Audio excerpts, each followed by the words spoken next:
Seperti yang telah diceritakan di episode sebelumnya, bahwa Temenggung Surotani telah bertarung dengan Mak Lampir, namun ia mengalami kekalahan. Bahkan senjata andalannya pun tidak mampu berbuat banyak di hadapan nenek sakti tersebut.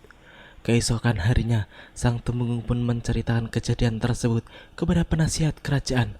Ia pun mengatakan bahwa Mak Lampir adalah manusia setengah siluman yang sangat sakti dan kebal.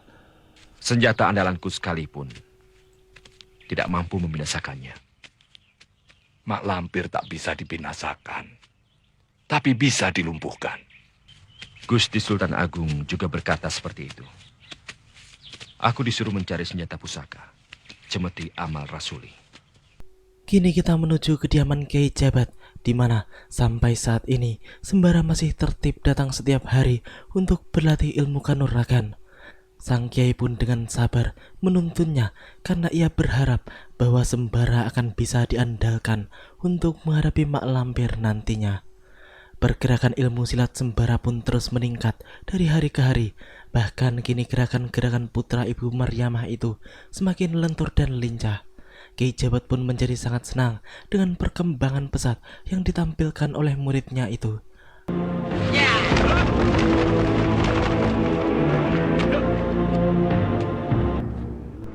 Sembara. Bagus. Gerakan tanganmu sudah mulai lentur. Sekarang pulanglah. Sudah sore. Nanti ibumu gelisah. Baik, Kek. Ya. Malam itu, setelah kepulangan Sembara, tiba-tiba muncullah Temenggung Surotani di kediaman Kiai Jabat dengan menunggang seekor kuda. Setelah dipersilahkan, Sang Temenggung pun menceritakan maksud kedatangannya ke tempat tersebut, yaitu dengan tujuan untuk meminta petunjuk tentang keberadaan sebuah senjata pusaka dahsyat yang bernama Cemeti Amal Rasuli. Karena berdasarkan perintah dari Sultan Agung yang menyuruhnya untuk mencari pusaka keramat itu. Sang Temenggung juga mengatakan bahwa Mak Lampir hanya bisa dikalahkan dengan Cemeti Amal Rasuli seperti yang telah diberitahukan oleh Sultan Agung kepadanya. Mak Lampir hanya bisa dikalahkan oleh Cemeti Amal Rasuli. Saya mohon petunjuk, Kiai. Kemana saya harus mencari cambuk sakti Amal Rasuli itu, Kiai?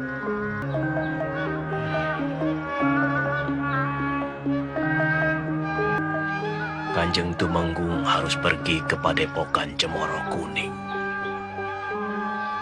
di lereng Gunung Merapi. Sampaikanlah semuanya kepada Kiai Ageng Jembar Jumantoro. Iya, ternyata Cemeti Amal Rasuli berada di Padepokan Cemoro Kuning yang dipimpin oleh Kiai Ageng Jembar Jimantoro. Namun Sang Temenggung akan melewati hutan larangan jika menuju padepokan tersebut. Kiai Jabat pun mengatakan bahwa penghuni hutan larangan itu adalah bangsa jin dan lelembut. Dengan demikian, ada pantangan-pantangan tertentu yang tidak boleh dilakukan oleh orang yang ingin melewati hutan itu. Dan yang terpenting adalah mereka tidak akan mengganggu jika Sang Temenggung berdoa memohon bantuan kepada Sang Pencipta. Saya mohon Kanjeng Tumenggung tidak menganiaya binatang apapun, terutama harimau. Kalau saya diserang? Kanjeng tidak akan diserang dengan memohon bantuan Tuhan, dengan membaca doa ini. Mari Kanjeng. Setelah mendapat petunjuk dari Kiai Jabat, Temenggung Surotani pun segera berangkat, dan keesokan harinya ia pun mulai memasuki hutan larangan yang dimaksud oleh sang Kiai. Ternyata hutan tersebut sangat lebat karena dipenuhi oleh pepohonan yang tinggi dan semak belukar yang sangat rapat.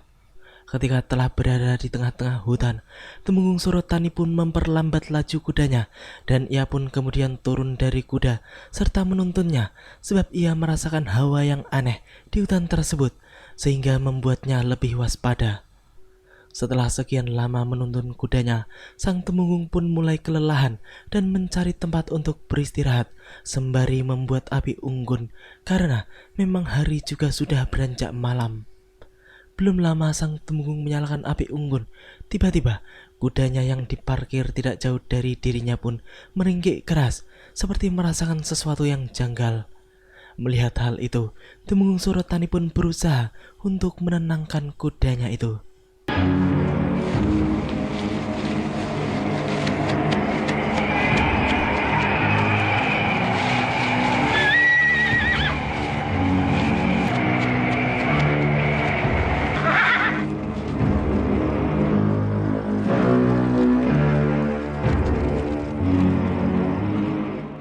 Setelah angin kencang itu hilang, sang Temenggung pun menghembuskan napas panjang yang menandakan ia sudah sedikit lega. Ia pun kemudian kembali ke tempatnya semula di depan api unggun.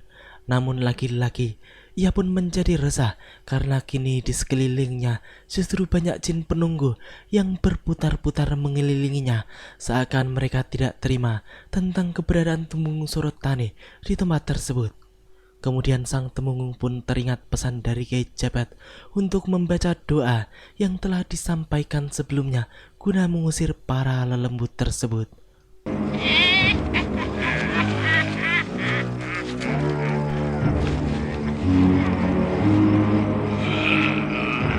Ingsun Kaulangi, sing jaga awang-awang. Koncor Getih, Kyai Jabat. Hidup adalah yang bergerak dengan sendirinya. Ya, kini kita berada di Padepokan Cemoro Kuning, di mana pada saat itu pemilik Padepokan, Kyai Ageng Jembar Jimantoro, sedang berceramah di hadapan para santrinya. Tak lama kemudian, di kejauhan, tampaklah Temenggung Surotani yang telah berada di depan gerbang pintu Padepokan. Sekali melihat, sang Kyai pun langsung paham kalau yang datang adalah pembesar Mataram. Beliau pun kemudian memerintahkan salah satu muridnya untuk menyambut tamu tersebut dan mempersilahkannya untuk menunggu di pendopo Padepokan. Selanjutnya, Ki Ageng Jimantoro pun mengakhiri pengajian walaupun belum waktunya untuk selesai, sebab ia tahu kalau pasti ada sesuatu yang sangat penting, sehingga membuat salah satu pembesar Mataram itu mau jauh-jauh datang ke tempatnya. Setelah itu, Ki Ageng Jembar Jimantoro pun segera menemui sang Temenggung di pendopo dan menanyakan tentang maksud dan tujuan Temenggung datang ke tempat tersebut. Tidak apa yang diberikan Kanjeng Sultan sehingga Kanjeng datang kemari. Mencari cambuk amal rasuli.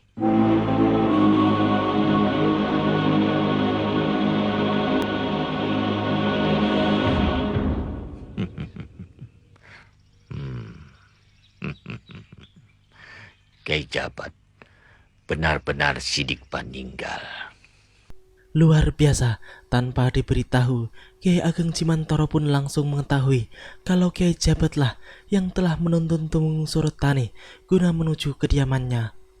Setelah masuk sebentar, sang Kyai pun muncul kembali dengan membawa sebuah peti kayu kecil yang di dalamnya terdapat cemeti Amarasuli. Ia pun mengatakan bahwa ia akan menyerahkan pusaka tersebut kepada Temenggung Surotani sembari membuka peti kecil tersebut. Saya serahkan cemeti Amarasuli ini kepada Kanjeng Temenggung. Terima kasih. Silakan.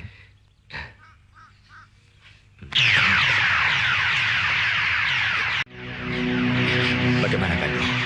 Tidak, saya tidak bisa melepaskan tangan saya. Alhamdulillah, la ilaha illallah.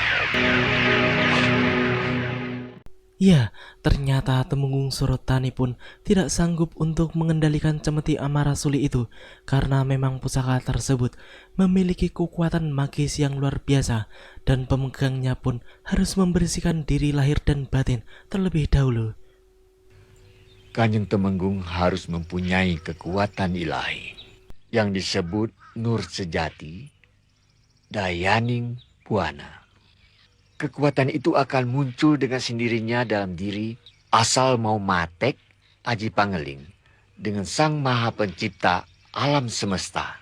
Nanti malam akan saya ajarkan. Malam itu, di Padepokan Cemoro Kuning, Temenggung Surotani pun mulai melaksanakan petunjuk dari Kyai Ageng Cimantoro untuk bisa mendapatkan kekuatan supaya mampu mengendalikan Cemeti Amarasuli. Dengan berpakaian serba putih dan memegang tasbih, sang Temenggung pun tak henti-hentinya berzikir serta memohon kekuatan dari Sang Pencipta.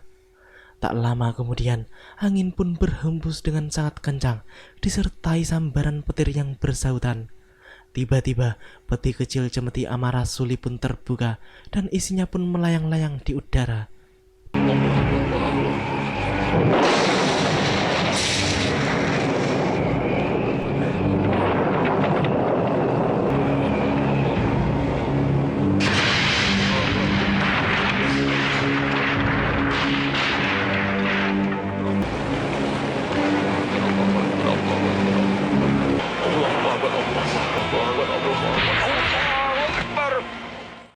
Temenggung Surotani yang pingsan akibat kejadian dahsyat itu pun kini telah berada di dalam padepokan bersama dengan Kyai Ageng Jembar Cimantoro beserta murid-muridnya.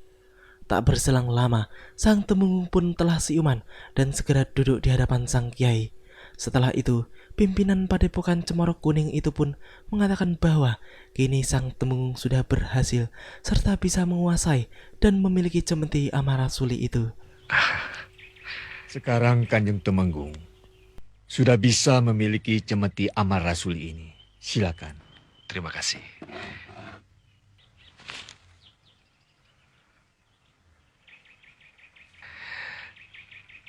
Terima kasih, Kiai.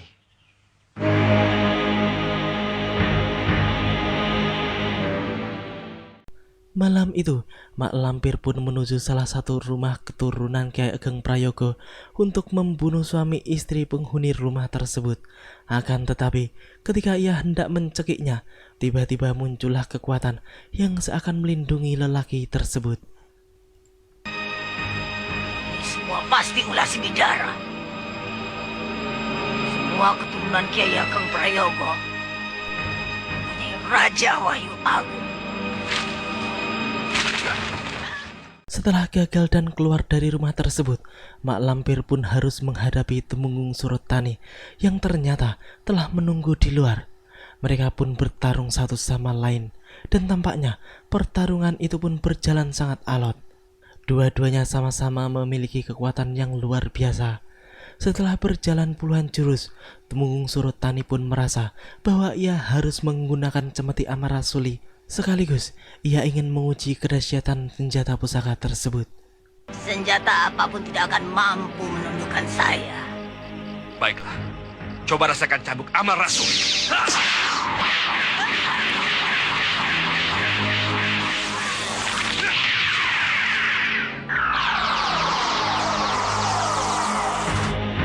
Menyerahlah Lampir. Kau sudah tidak berdaya.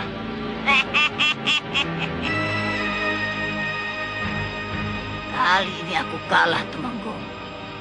Tapi aku belum menyerah. Tunggu pembalasanku.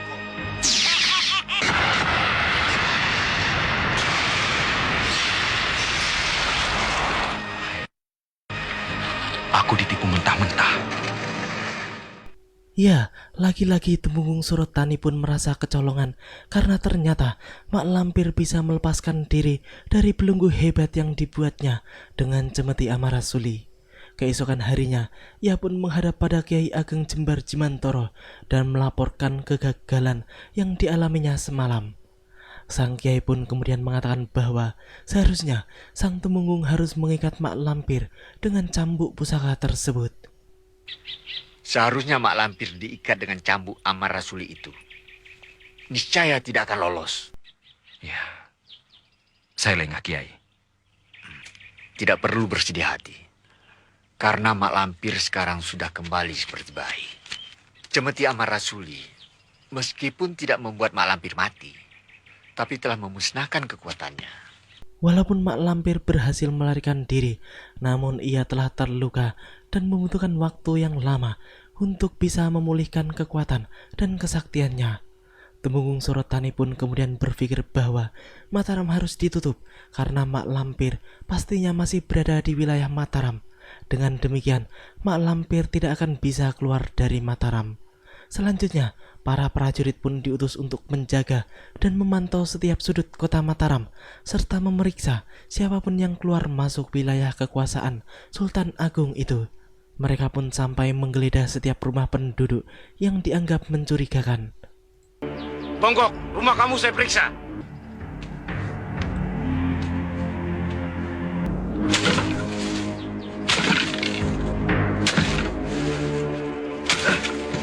Saya sudah kapok, tidak mau dipukuli orang banyak hingga bongkok seperti ini. Tidak ada, Pak. Periksa tempat lain.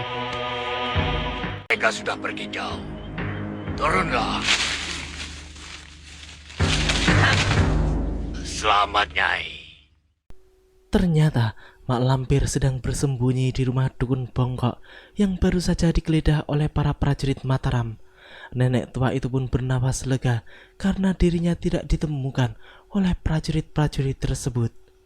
Kemudian mak lampir mengatakan bahwa kini seluruh kesaktiannya pun telah musnah akibat cemeti Amarasuli, sehingga dirinya membutuhkan tempat yang aman untuk memulihkan kesaktian yang dimilikinya. Nenek tua itu pun mengajak dukun bongkok untuk pergi keluar dari Mataram dengan iming-iming menjanjikan akan menurunkan ilmu-ilmunya kepada dukun bodoh tersebut. Di malam harinya, dukun bodoh itu pun berangkat menggunakan kereta kudanya dengan membawa peti yang di dalamnya terdapat mak lampir. Dan setelah sampai di perbatasan, ia pun dihadang oleh para prajurit jaga. Malam-malam begini mengubur orang mati. Kenapa tidak besok saja? Dia mati karena penyakit yang berbahaya. Harus dikubur di tempat yang sepi supaya orang-orang tidak tertular. Buka pintu.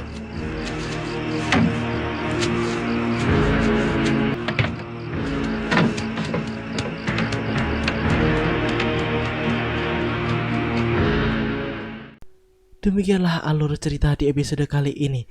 Bagaimanakah nasib mak lampir selanjutnya?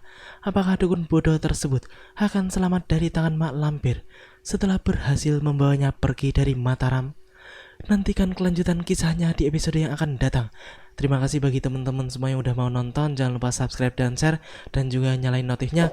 Wassalamualaikum warahmatullahi wabarakatuh, dan salam anak 90-an.